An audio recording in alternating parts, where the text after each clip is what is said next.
안녕하십니까. 오늘은 2024학년도 재외국민 전형에 있어서 상위 7개 대학이 기타 서류를 어떻게 준비하면 좋은가에 대해서 학부모 여러분들과 나누고자 합니다.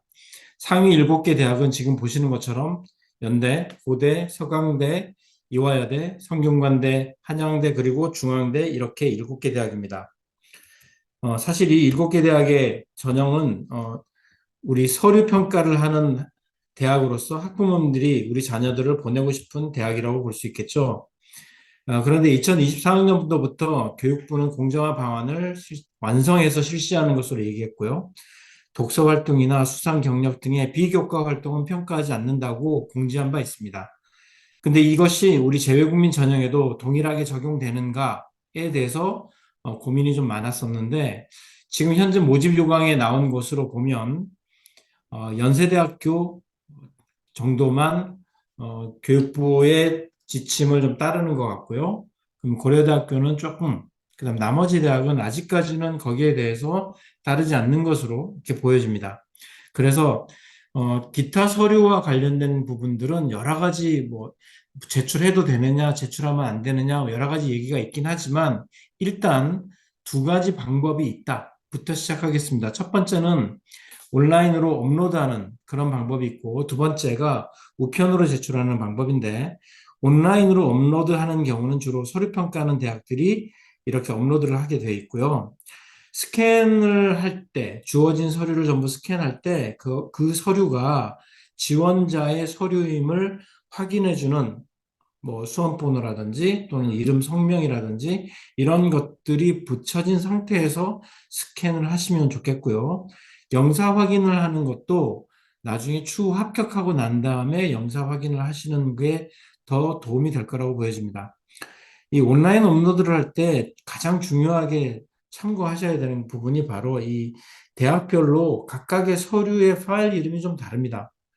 그러니까 학생 이름 수험번호라든지 거꾸로 또는 수험번호 학생 이름이라든지 또는 수험번호 뭐 서류 이름이라든지 이런 식으로 대학마다 추구하는 방법이 조금씩 다르기 때문에 부모님들이나 또는 학생들이 이 온라인 업로드를 위해서 서류를 준비할 때는 대학별로 그런 서류의 이름이 틀리지 않도록 꼭 확인하는 것이 굉장히 중요하다고 보여집니다. 그래서 이런 것들을 모아서 zip 파일로 만드는데 이것도 한 개의 zip 파일로 만드는 게 있고 세 개의 zip 파일 또는 두 개의 zip 파일 이런 식으로 다 학교별로 나눠져 있기 때문에 대학에서 원하는 부분이 어떤 것인지 좀 확인해 보는 것이 필요하다고 보여집니다.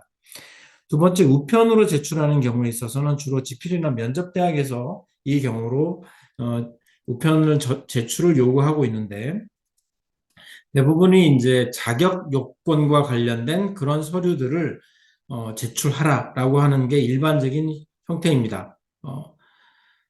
주로 자격 요건과 관련된 서류들이기 때문에 영사 확인된 서류를 꼭 제출하라고 얘기를 하는데 실제로 영사 확인이 어려운 지역에 있다든지 또는 영사 확인한 서류의 숫자가 좀 작다든지 이런 경우에는 원본 대조필이 되어 있는 사본 또는 그냥 사본을 일단 먼저 제출을 해서라도 우편 제출을 하는 데 있어서의 결격 사유가 없도록 준비하시는 게 좋겠고요. 원서 접수를 할 때 직접적으로 원서를 업로드하는 그런 형태도 있지만 우편으로 제출하는 서류가 분리되어 있다는 것을 꼭 확인하시고 이 부분들을 구분해서 업로드하는 것과 우편 제출하는 것을 구분해 주시면 좋겠습니다. 그 다음에 서류 도착하는 것도 언제까지 날짜가 분명히 도착해야 된다라는 것도 있지만 또는 그날 우체국에 소인이 찍히면 된다라고 하는 것도 있으니까 이것조차도 구분해서 서류가 반드시 그날까지 도착해야 된다든지 아니면 그날 서류를 보내도 된다든지 하는 부분을 좀 확인하시고 제출하시면 좋으실 것 같습니다. 자, 그래서 저희가 오늘 말씀드리려고 하는 상위 7개 대학의 원서와 서류 제출 일자를 좀 비교해 보면 지금 보여진 학교는 전부 서류를 전부 업로드하도록 되어 있습니다. 날짜가 업로드하게 되어 있는데요. 고려대 같은 경우가 사실 서류 제출하는 날짜가 7월 6일까지였습니다. 7월 6일까지였었는데 이때 7월 6일이면 IB의 파이널 성적이 학생들에게 도착하지 않은 상태이기 때문에 파이널 성적을 그런 평가에 반영하지 못하느냐, 막 이런 얘기들이 있었어요. 그랬다가 7월 7일로 지금 바뀐 상태입니다. 네. 그럼에도 불구하고 이제 이화여대는 아직도 7월 6일로 그대로 남아있는 상태고요. 액티비티 리스트, 즉 이제 우리가 흔히 말하는 이 기타 서류라고 하는 이 부분들이 이름이 지금 비고에 보시면 어떤 거는 활동 증빙 서류, 어떤 거는 학교 생활 보충 자료 또는 기타 서류 이런 식으로 이름이 다 다릅니다. 그래서 다른 이름이지만 내용은 거의 비슷하다라고 보시고 항목도 이 13개인지 뭐 10개인지 아니면 5개인지 한양대 같은 경우는 15개 항목이라도 돼 있는데 이게 몇 페이지를 제출할 수 있는지 이런 것도 좀 꼼꼼히 보셔야 되고요. 그 10개 또는 20개라고 제출할 수 있는 것도 페이지 수에 관련된 것이고 항목이 5개냐 10개냐 그러면 여기서 무엇을 우선으로 해서 낼 건가 하는 부분도 조금 고민하시면 좋으실 것 같습니다. 우선 연세대학교입니다. 연세대학교는 비교과 활동 기록표라고 하는 것을 제출하는데 이거는 이미 작년, 재작년 이렇게 후기부터 이렇게 보셨기 때문에 아마 충분히 이해하실 거라고 생각합니다. 작년까지 있었던 수상 내역이 사라졌습니다. 수상 내역이 사라지고 지금 보시는 표준어 학력 평가 자료나 어학 능력 증빙 서류를 하나, 그 다음에 비교과 활동과 봉사 활동 이렇게 세 가지의 항목으로 되어 있는데 각각 5개와 6개씩 이렇게 해서 제출하게 되어 있습니다. 첫 번째 나와 있는 표준어 학력 자료 및 어학 능력은 지금 보시는 것처럼 AP나 또는 IB나 SAT, 그 다음에 토플, 토익, 뭐 HSK, 델레 이런 것들까지 제출할 수 있고요. 그 다음에 비교과 활동 및 봉사 활동에 관하여 A4 사이즈 20매를 제출할 수 있다. 이렇게 되어 있습니다. 여기 보시면 비교과 활동은 이게 교내에서 한 거라고 명시가 되어 있고요. 봉사활동은 그냥 6개인데 교내인지 교외인지에 대해서는 구분하지 않고 있습니다. 활동 내용이 50자씩, 여기는 30자씩 이렇게 쓰게 되어 있는데 학생들이 이 부분을 조금 신경 써서 써준다면 대학에서 평가할 때 좀 더 좋은 평가를 할 수 있지 않을까 그런 생각이 듭니다. 고려대학교는 활동증빙서류 목록표라고 하는 거를 여기 보시는 것처럼 활동증빙서류와 함께 제출하라고 되어 있는데 여기 24년도 지금 모집 요강에는 이 표가 안 나타나 있어요. 그래서 작년도 표를 제가 일단 가져왔습니다.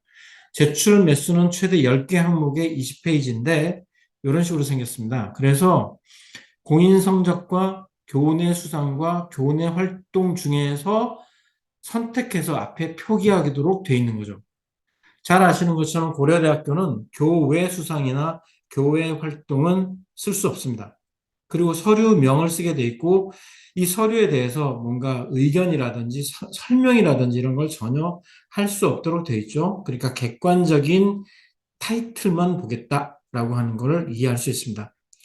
그리고 자료 중에 보시면 개인이 작성하는 활동 포트폴리오나 보고서 이런 거는 평가 대상에서 제외한다고 되어 있죠. 그러니까 이게 학교에서 작성한 어떤 포트폴리오 같은 것들은 여기 미대를 제외하고는 나머지에서는 아무런 의미가 없다. 이런 것들을 참고하실 수 있겠습니다.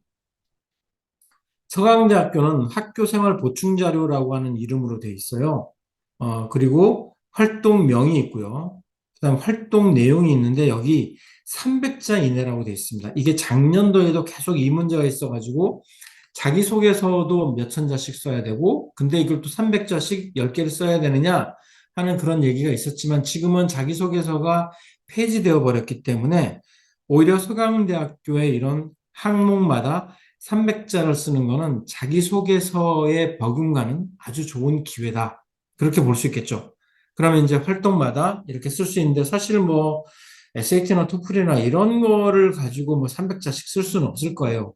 내가 이렇게 공부했고 막 이렇게 해서 시험을 받고 막 이런 거를 쓰지만 사실 그 부분은 조금 예, 좀 크게 도움은 되지는 않을 것 같고요. 활동과 관련된 액티비티나 또는 봉사활동이나 또는 리더십 같은 이런 부분들에 대해서는 충분히 300자를 가지고 쓸 수 있을 것 같고요.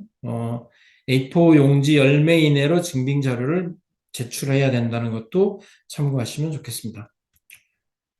네, 성균관대학교가 올해 가장 많이 바뀌었죠. 큰 변화를 보여주고 있는데, 이전까지 뭐 다른 대학과 비슷하게 10개 항목에 20페이지를 제출하는 거였다고 한다면, 지금은 이런 식으로 어학 능력 증빙 자료 5개, 그 다음에 표준화 학력 자료 5개, 기타 활동 증빙 자료 5개, 이렇게 제출하도록 되어 있는데, 사실 이 어학 능력이나 표준화 학력 자료가 이렇게 많이 쓰이지는 않을 겁니다. 다만 이제 표준화 학력 자료 같은 경우는 아마 AP를 하는 친구들, 그런 경우에는 과목별로 이렇게 좀 표시를 하다 보면 숫자가 좀 많아질 수 있지만 나머지의 경우는 이런 5개의 항목을 어학 능력이든 표준 학력 자료든 이렇게 5개씩 채울 수는 없지 않을까라는 생각이 좀 들어요.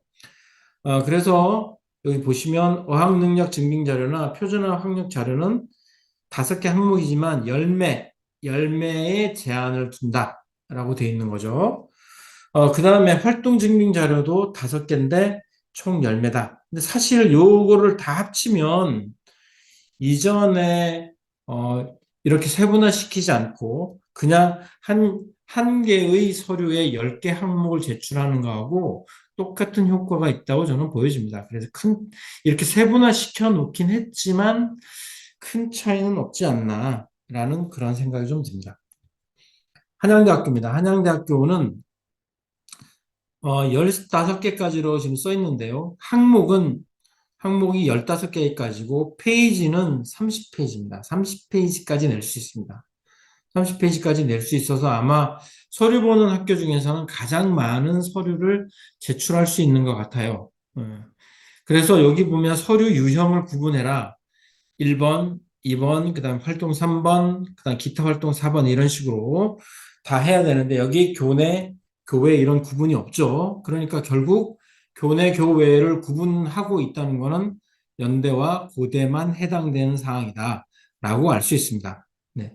그래서 이런 활동에 대해서도 띄어쓰기로 30자씩 쓰게 돼 있는데 이런 부분들이 학생들이 사라진 자기소개서를 조금 더 어필할 수 있는 그런 자료로 참고 삼아 잘 정리해서 보여주는 것이 중요하다고 보여집니다. 이화여자대학교는 이렇게 기타 서류 목록표라고 하는 걸 만들었어요. 근데 여기 보시면 서류명만 있고 뭐 구분은 아까 한양대와 비슷한 식으로 어학 능력인지 교내 활동인지 교외 활동인지 뭐 이런 식으로 좀 구분을 해야 될 것 같고요. 비교할 때는 비고란에는 자기가 멤버였다든지 아니면 리더였다든지 뭐 이런 식으로 좀 쓸 수 있는 얘기들을 쓰는데 여기에 대한 제한된 글자 수 이런 얘기는 없습니다. 그러니까 이런 것도 참고하셔서 써주시면 좋겠는데 이제 인터넷에 입력할 때 아마 제한이 걸릴 수도 있지 않을까 하는 그런 생각이 좀 들어요. 그래서 이런 부분들을 좀 보시면서 제출하실 때 지금 제출 방법에 대해서 써놨는데 서류 이 목록표에 보시면 여기 연번이 있죠. 1번, 2번, 3번 이렇게 있는데 요 번호를 기타 서류의 왼쪽 하단에 이걸 번호를 적고 스캔해서 제출하라고 돼 있죠. 그러니까 이게 앞에서 설명했던 대학들에도 비슷한 조항들이 다 있습니다. 각각의 서류마다 연번을 적어서 헷갈리지 않도록 그렇게 해줘야 된다. 이런 것들이 있는데 어떤 거는 왼쪽 하단, 어떤 거는 오른쪽 위, 뭐 오른쪽 아래 이런 식으로 이것도 또 대학마다 다 달라요. 그래서 제가 권해드리는 방법은 학교별로, 대학별로 폴더를 만드시고 그 폴더 안에 동일한 서류를 다 갖고 계시되 그 대학에서 제출하라고 하는 형태대로 만들어서 스캔을 떠서 보관했다가 업로드를 하는 것이 가장 좋지 않겠나라는 생각이 듭니다. 그 다음 3번에 보시는 것처럼 어학 성적이나 표준 학력 자료는 원본을 제출할 수도 있지만 대부분 다 이제 4번을 제출하는데 4번이나 출력본 또는 스샷한 거 이런 걸 제출하실 때 반드시 진위 여부를 확인하기 위해서 홈페이지 주소나 아이디 패스워드 또는 코드나 핀 번호를 함께 적어서 제출하시는 것이 가장 좋은 방법이라고 보여집니다. 이화여대의 경우는 이렇게 어학력 입증 서류를 전교육 과정만 이 어학 능력을 내라고 돼 있고요. 그다음 국제학부 같은 경우는 영어 강의 수강 능력 입증 서류를 제출하라고 돼 있고 나머지는 학업 성취 능력을 입증하라고 돼 있는데 이거는 어머님들이 보시고 10개 항목에서 어떤 것들을 낼 건가 하는 걸 결정하시면 되겠습니다. 여기도 보시면 이 PDF 파일을 작성할 때도 수험번호, 그 다음 순번, 그 다음 서류명 이런 식으로 돼 있잖아요.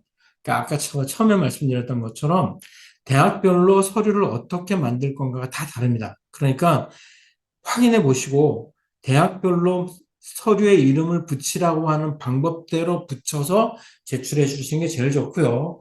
사실 이렇게 남의 대학에서 만들라고 하는 방법대로 만드는 것이 잘못 끼어 들어갔다 이러면 사정관들 입장에서 별로 기분 좋지는 않겠죠? 네, 그런 것들을 좀 보시면 더 좋으실 것 같습니다. 중앙대입니다. 중앙대는 학업능력 입증 서류 목록이라고 하는 것에 이렇게 10개 항목 이렇게 쓰게 돼 있는데요. 이게 온라인으로 내는 게 있고, 그 다음에 온라인 업로드를 하는 서류들이 학업과 관련된 부분이 있고, 학업 외적인 부분으로 이렇게 나눠져 있는데, 여기 지금 학업 외적인 부분들은 7월 6일부터 7월 7일까지, 학업 관련된 것도 마찬가지입니다. 이렇게 업로드하는 거는 7월 6일부터 7월 7일까지, 다른 날, 이렇게 원서 접수가 끝나고 난 다음에 이렇게 올릴 수 있게 돼 있죠. 예, 그렇게 돼 있는데, 사실 이렇게 온라인으로 업로드하는 서류가 학업 관련 서류, 학업 외적인 서류 이렇게 나눠져 있는 거는 성균관대랑 비슷합니다. 성균관대도 필수 서류라고 해서 뭐 성적 증명이나 재학 증명 이런 것들은 반드시 내야 되는 그 서류들은 필수 서류로 들어가 있고요. 그다음 학생이 이제 활동한 거나 수상 경력 이렇게 학생마다 다를 수 있는 거는 기타 서류를 이렇게 넣어놨는데 여기도 마찬가지로 학업 외적인 부분은 재학 증명이라든지 또는 뭐 성적 증명이라든지 뭐 출입국 기록이라든지 이런 것들은 다 학업 외적인 부분으로 해가지고 제출하고 학생이 이제 만들어진 수상 경력이라든지 이런 부분들은 전부 학업 관련된 서류로 제출하도록 되어 있습니다. 그래서 학업에 관련된 부분들은 이렇게 교내 활동, 표준화된 자료, 어학 자료, 기타 활동 자료 이런 식으로 다 구분해서 쓰라고 되어 있습니다. 그래서 이것들이 보시면 네, 학업 관련 서류 표지가 이렇게 하나 따로 있고요. 학업 외적 서류가 또 따로 있습니다. 이렇게 두 개가 따로 있어요. 그러니까 따로 있으니까 이 두 개를 한 개 한 개씩 또 zip 파일로 만들고 이걸 또 업로드 하셔야 되는 거죠. 그래서 이런 부분도 모집 요강을 보시고 정확하게 어떻게 입력해야 되는지를 보시면 더 좋을 것 같습니다. 이거는 경희대학교입니다. 아까 제가 처음 서두에 말씀드린 것처럼 서류만 업로드한 것으로 끝나는 경우도 있지만 이렇게 필기 시험을 보거나 면접을 보는 학교들의 경우는 자격 요건과 관련된 서류들을 서류로 내라라고 하는 경우가 거의 대부분이에요.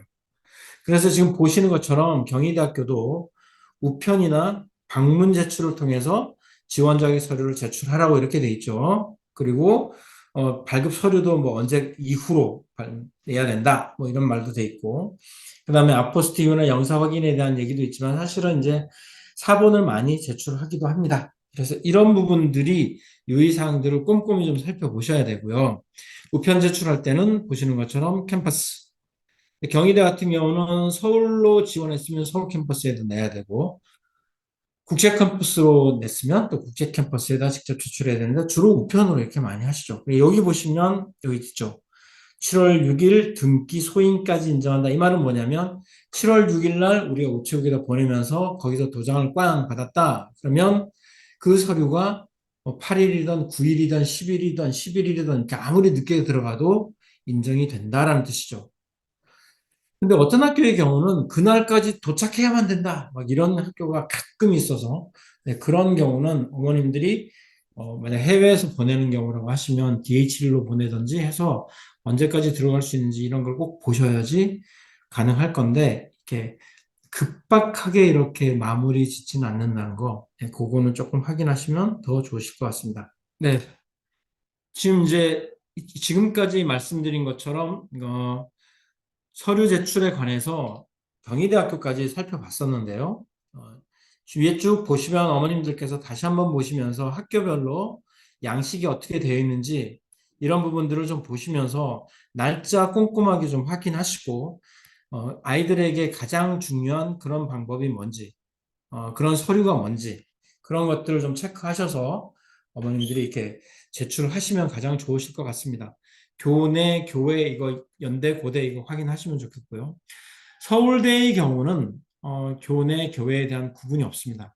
그런 구분이 없다는 거 좀 확인하시면서 서울대의 경우는 서강대와 마찬가지로 활동과 관련돼서 디스크립션을 할 수 있는 게 한글로 300자 정도씩 각 항목에 다시 쓸 수 있게 돼 있어요. 그래서 그 항목에 대해서 설명을 잘 해주는 것도 자기소개서가 사라진 그 부분을 채울 수 있는 방법이라고 생각됩니다.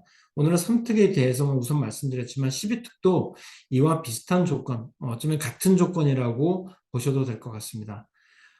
이와 관련돼서 또 궁금한 점이 있으시거나 또는 뭐 질문하실 부분이 있다면 저희 유튜브 영상 또는 다음으로 나가는 블로그에 댓글 같은 것들로 좀 남겨주시면 저희가 답을 돌려드릴 수 있을 것 같습니다. 네, 좋은 결과들이 있으면 좋겠습니다. 우리 수험생 여러분들의 합격을 기원합니다. 감사합니다.